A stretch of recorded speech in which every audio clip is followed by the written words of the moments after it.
वास्तुशास्त्र रे जीवन प्रत्येक समस्या को समाधान करने उपाय दि जाइए।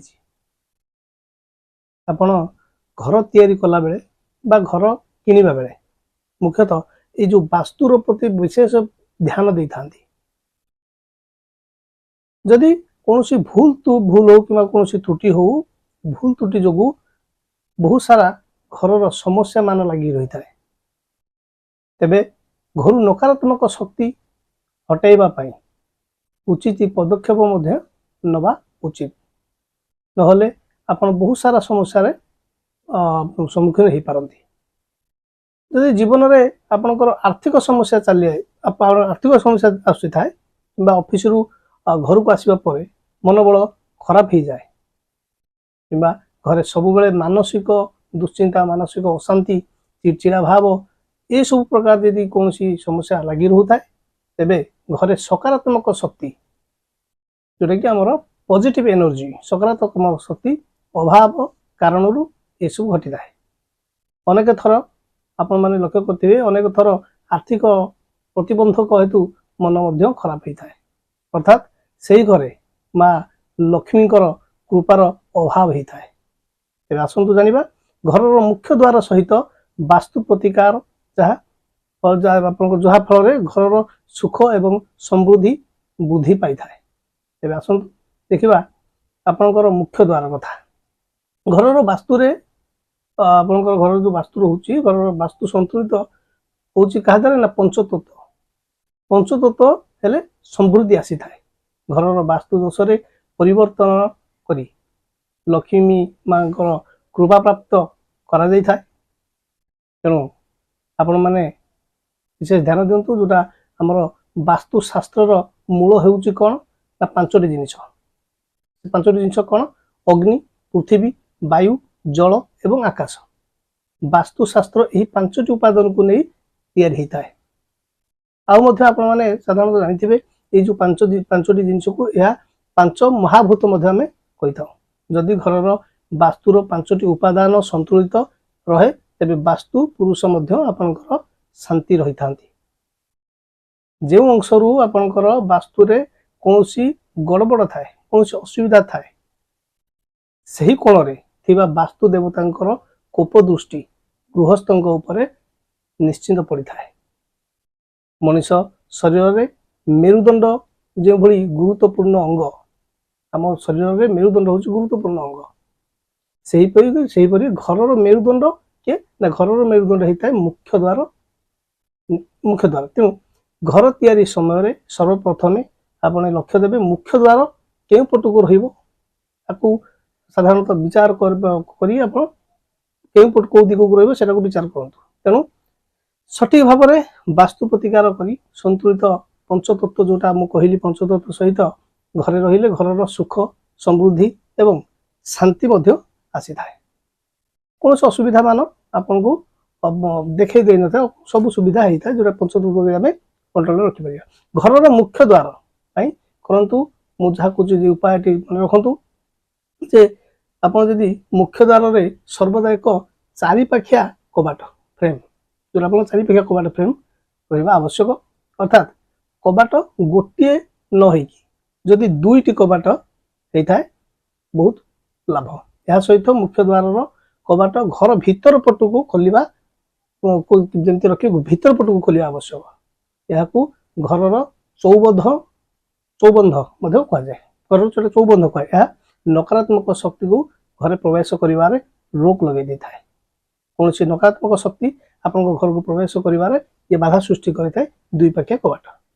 घर जो सदस्य सकाळे घर मुख्य द्वार खोलिए जे भी खोलुंट से प्रथम द्वार रे किछि पवित्र पानी आनिक रखि था। पवित्र पानी यथा अपन गंगा जल गोबर मिशा पानी सब रखि था छिंचवा ये सब पानी का छिंची देवा खोलिया मात्रे जहाँ फल कि द्वार मुहरे राति जमा होता नकारात्मक शक्ति एगुड़िक आउ आपण घर मध्य को प्रवेश कर पारिबो नाही।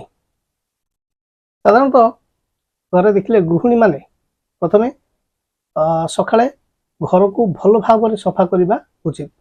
यह जदि आप सफा करुँच कौन करेंगे ना सामान्य लुण मिशा पानी ଲୁଣ ମିଶା ପାଣିରେ ଘର ପୋଛି ଦେଇ ଘର ଚାରିପଟରେ ଆପଣଙ୍କର ଯେଉଁ ଘର ଚାରିପଟ ରହୁଛି ଘର ଚାରିପଟରେ ବିଶେଷ କରି ମୁଖ୍ୟ ଦ୍ୱାରରେ ହଳଦୀ ପାଣି ଛିଞ୍ଚନ୍ତୁ। ଏହାପରେ କ'ଣ କରିବେ ନା ଗାଧୁଆ ସାରି ଦୁଆର ମୁହଁରେ ରଙ୍ଗୋଲି ତିଆରି ଯେଉଁଟା କରୁଛୁ ରଙ୍ଗୋଲି ତିଆରି କରନ୍ତୁ। ଏହା କଲେ ଆପଣଙ୍କୁ ବହୁତ ବହୁତ ଭଲ ଫଳ ଆସିଥାଏ। ରଙ୍ଗୋଲି ଟାଇଲ ମଧ୍ୟ ଆପଣ ଚାହିଁଲେ ଲଗେଇ ପାରିବେ। ଏପରି ଆପଣ ଘର ଭିତରକୁ ନକାରାତ୍ମକ ଶକ୍ତି ପ୍ରବେଶ କରେ ନାହିଁ ଏସବୁ କାମ କଲେ।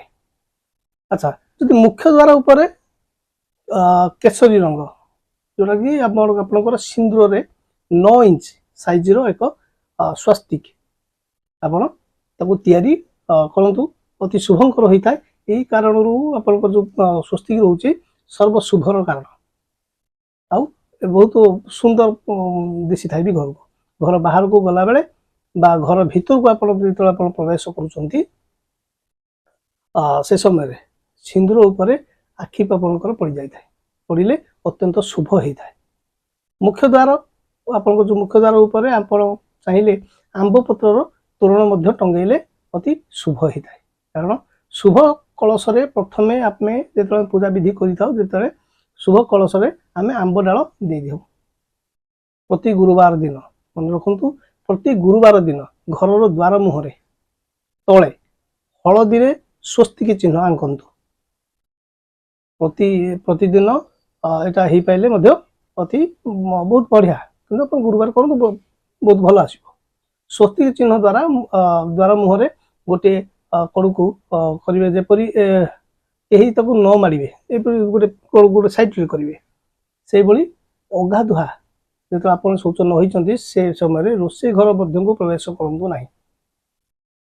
ରୋଷେଇ ଆରମ୍ଭ କରିବା ପୂର୍ବରୁ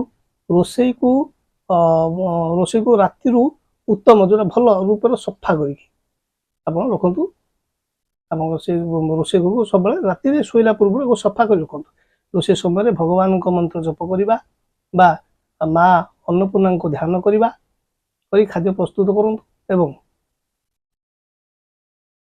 ଆପଣଙ୍କର ହାତରେ ପ୍ରସ୍ତୁତ ଯେଉଁ ଖାଦ୍ୟ ସମସ୍ତଙ୍କ ପାଇଁ ସ୍ୱାଦିଷ୍ଟ ହେବା ଏବଂ ସ୍ୱାସ୍ଥ୍ୟ ମଧ୍ୟ ବହୁତ ଭଲ ରହିବ। ମନେ କରନ୍ତୁ ଆପଣ ଏସବୁ କାମ କଲେ ଆପଣଙ୍କୁ ବହୁତ ନେଗେଟିଭ ଏନର୍ଜି ବହୁତ ମିଳିଥାଏ।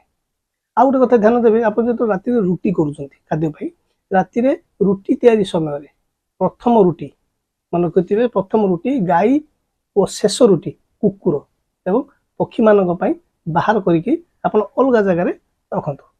ଏହାପରେ ଆପଣଙ୍କର ଯେଉଁ ପରିବାରର ସଦସ୍ୟମାନେ ପରିବାରର ଅନ୍ୟ ସଦସ୍ୟମାନଙ୍କୁ ଖାଦ୍ୟ ଆପଣ ଦିଅନ୍ତୁ, ଖାଇବେ, କିଛି ଅସୁବିଧା ନାହିଁ। କିନ୍ତୁ ଏଇ ଗୋଟିଏ ପ୍ରଥମ ରୁଟି ଏବଂ ଶେଷ ରୁଟିକୁ ବାହାର କରିଦେବେ। ଘରେ କିମ୍ବା କାର୍ଯ୍ୟାଳୟରେ ଆପଣ ଯେଉଁ ଅଫିସ ରହୁଛି ପୂଜା ସମୟରେ ସକାରାତ୍ମକ ଶକ୍ତି ପାଇଁ ସକାଳ ଏବଂ ସନ୍ଧ୍ୟାରେ ଶଙ୍ଖ ଧ୍ୱନି କରନ୍ତୁ, ବହୁତ ସୁଖ ଫଳ ଆସିବ। ଘରେ ପୂଜା ଆରମ୍ଭ କରିବା ପୂର୍ବରୁ ଦୀପ ଜାଳି ପ୍ରଥମେ ଦୀପ ପୂଜା କରନ୍ତୁ। ଏହାପରେ ତୁଳସୀ ପୂଜା କରି ସୂର୍ଯ୍ୟଙ୍କୁ ଅର୍ଘ୍ୟ ଦିଅନ୍ତୁ। ପରେ ଘରର ଠାକୁରଙ୍କୁ ପୂଜା କରନ୍ତୁ। ପୂଜା ପରେ ପ୍ରତିଦିନ ଆପଣ ଚାହିଁଲେ ଝୁଣା ଏବଂ ଗୁଗୁଳ ମିଶ୍ରିତ ଧୂପ ଜାଳିବା ସହିତ କର୍ପୂର ଆଳତି କରି ଘର ଚାରିପଟରେ ବୁଲାନ୍ତୁ। ଆପଣ ଘର ଯେଉଁ ଚାରିପଟ ଅଛି କର୍ପୂର ଆଳତି କରି ଘର ଚାରିପଟେ ବୁଲାନ୍ତୁ। ଘରେ ପ୍ରତିଦିନ ଓଙ୍କାର ଜପ କରନ୍ତୁ ବା କିଛି କିଛି ମନ୍ତ୍ର ଆପଣ ଶୁଣନ୍ତୁ। କୌଣସି ମ୍ୟୁଜିକ୍ ଲଗେଇକି ଆପଣ ମନ୍ତ୍ର କିଛି ଶୁଣନ୍ତୁ ମୋବାଇଲ ଦ୍ୱାରା।